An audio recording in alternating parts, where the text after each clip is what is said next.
Hello friends, Radhe Radhe, हर हर महादेव। मैं मीनाक्षी एक बार फिर आपके सामने अपने अगले टॉपिक के साथ उपस्थित हुई हूँ। तो चलिए जान लेते हैं आज इस वीडियो में हम किस बारे में इंफॉर्मेशन लेंगे, चर्चा करेंगे। ये एक इन्फेंट जो न्यूबॉर्न बेबी होता है, जो कि हमने बहुत सारे वीडियोस में इन्फेंसी पीरियड में बहुत सारी चीज़ें, जानकारियाँ पिछले कई वीडियो में ली हैं, कई वीडियोस में हमने जानकारियाँ प्राप्त की हैं।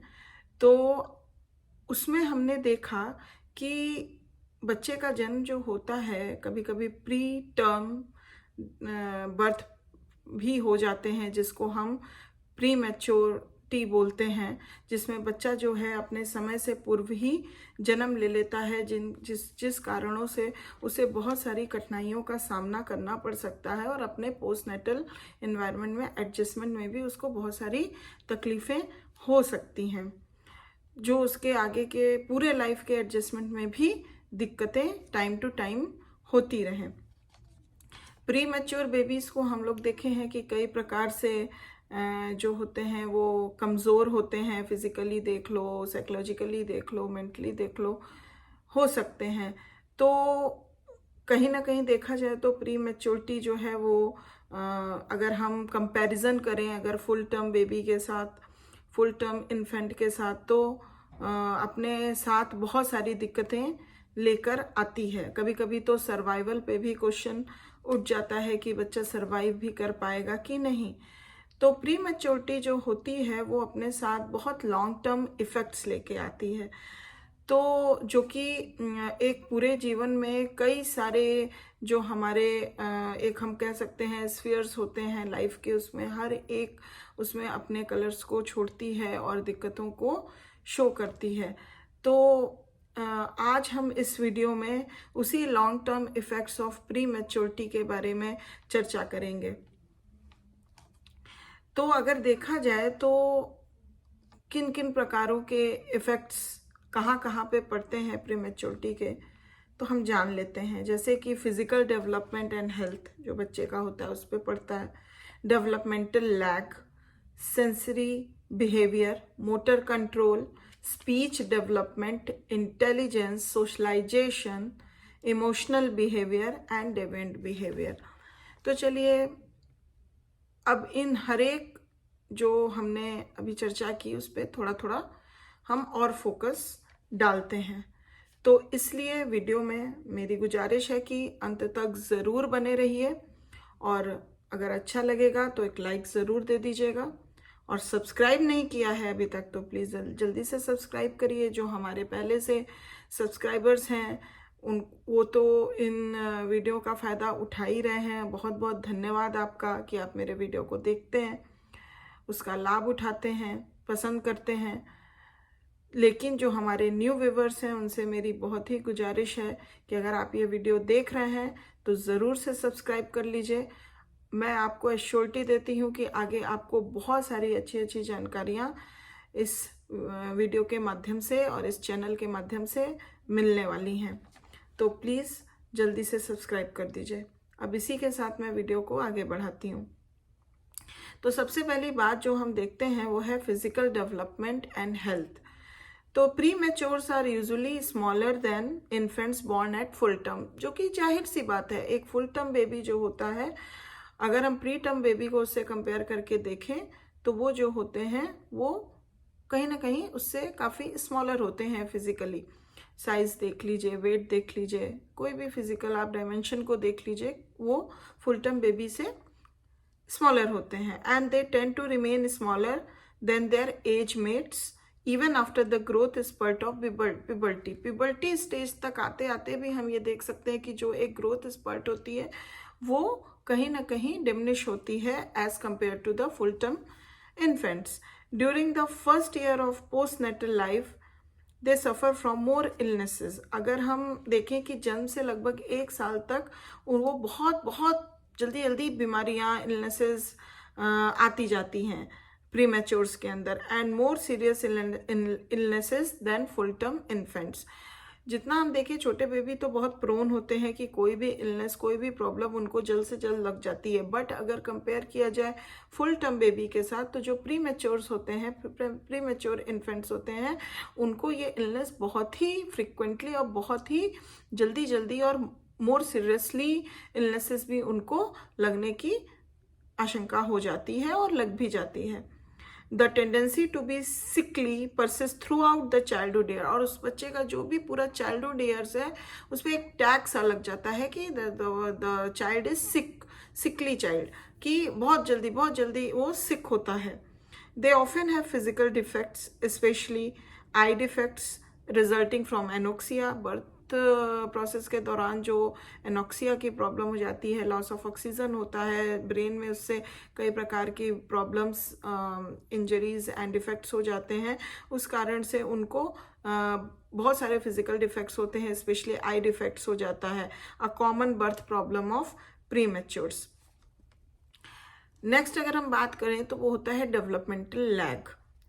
तो until they are 2 or 3 years old, prematures often experience a lag in the development as compared with full term infants। अगर हम 2 से 3 साल तक देखें तो अगर हम कंपेयर करें फुल टर्म इन्फेंट्स के साथ, तो जो उनका ग्रोथ और डेवलपमेंट का जो एक पीरियड होता है उसमें बहुत डिफरेंस, लैगिंग हम देखते हैं अगर हम कंपेयर करें फुल टर्म इन्फेंट्स के साथ। तो प्री मैच्योर का जो डेवलपमेंट ग्रोथ होता है वो 2-3 साल तक काफ़ी लैग करता है, बहुत वो डिले डेवलपमेंट उसका होता है।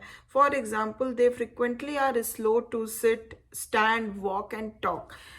जो full term baby, full term infant जितनी जल्दी बैठना सीखता है, जब बैठना सीखता है, जब चलना सीखता है, कुछ बोलना सीखता है, अगर हम देखें प्री मैच्योर्स को, तो ना वो उस टाइम पीरियड में ना वो ठीक से बैठ पाते हैं, ना उठ पाते हैं, चल पाते हैं, ना वो कुछ भी बोल पाते हैं, ना तो इस तरह का हम देखें तो अगर कंपेयर करके, तो प्री मैच्योर्स में developmental lag, developmental delay as compare to full term infant ज़्यादा पाया जाता है। तीसरी बात अगर हम करें तो वो होता है sensory behaviour. Prematures are highly sensitive to noises of all types, to colours and to moving objects. Because of this, as they grow older, they are more easily distracted than our full term infants, क्योंकि उनका distraction बहुत जल्दी हो जाता है, किसी भी चीज़ में वो कंसंट्रेशन नहीं बना पाते हैं, और अगर फुल टर्म बेबी से कंपेयर करके देखा जाए तो। Next come motor control. Prematures are frequently awkward and have poor posture, क्योंकि वो जनरली अच्छे से ना बैठ पाते हैं, ना उठ पाते हैं, ना एक कदम बढ़ा पाते हैं 1-2 साल तक, जन्म से लेके 1-2 साल तक एटलीस्ट। तो उस कारण से क्या होता है, उनका पोस्चर भी जो होता है वो प्रॉपर नहीं हो पाता है, प्रॉपर बन नहीं पाता है, because they are smaller weak. हाँ, तो उनका पोस्चर पे भी उसका इफेक्ट पड़ता है। Cerebral palsy is also common.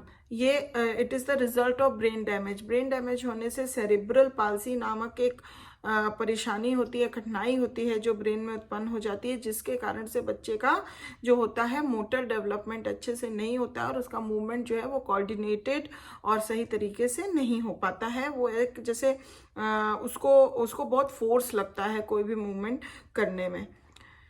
Next अगर हम देखें तो that is speech development. Speech is slower to develop in premature than in those born at full term. Speech भी जो होती है, जैसे हमने बहुत सारी कठिनाइयों को देखा, तो उसी तरह जो स्पीच फॉर्मेशन होता है वो भी बहुत लैक करता है, बहुत अच्छे से नहीं हो पाता है अगर हम फुल टर्म बेबी से कंपेयर करके देखें। तो baby talk persist longer and they have more speech defects. यहाँ तक कि जो बच्चों की जो तुतले ढंग से हम बोल सकते हैं उसको शुद्ध भाषा में, कि अगर जो बच्चों की तुतली भाषा होती है वो बहुत दिनों तक उसकी बेबी टॉक चलती रहती है, इवन वो जैसे जैसे ग्रो करता है फिर भी उसका वही तुतलाना बना रहता है। और बहुत सारे स्पीच डिफेक्ट्स भी होते हैं, वो प्रोनाउंस अच्छे से नहीं कर पाता है, उसकी क्लियर स्पीच नहीं होती है, स्पेशली स्टटरिंग, मतलब वो तुतलाता है, मतलब तुतलाने जैसा बिहेव करता है, मतलब उसकी स्पीच में तुतलापन होता है। They also tend to have smaller vocabularies and to make more mistakes in sentence structure. उसकी vocabulary बहुत अच्छे से डेवलप नहीं होती है, वर्ड्स को बहुत क्लियरली ना समझ पाता है, ना बोल पाता है। इवन सेंटेंस फॉर्मेशन में भी इस सेंटेंस के क्या स्ट्रक्चर होनी चाहिए उसमें भी उसके बहुत सारे डिफेक्ट्स होते हैं, पाए जाते हैं। सेंटेंस स्ट्रक्चर अच्छे से डेवलप नहीं कर पाता है। अगर हम नेक्स्ट बात करें तो that is intelligence, that is very very important for each of the individual.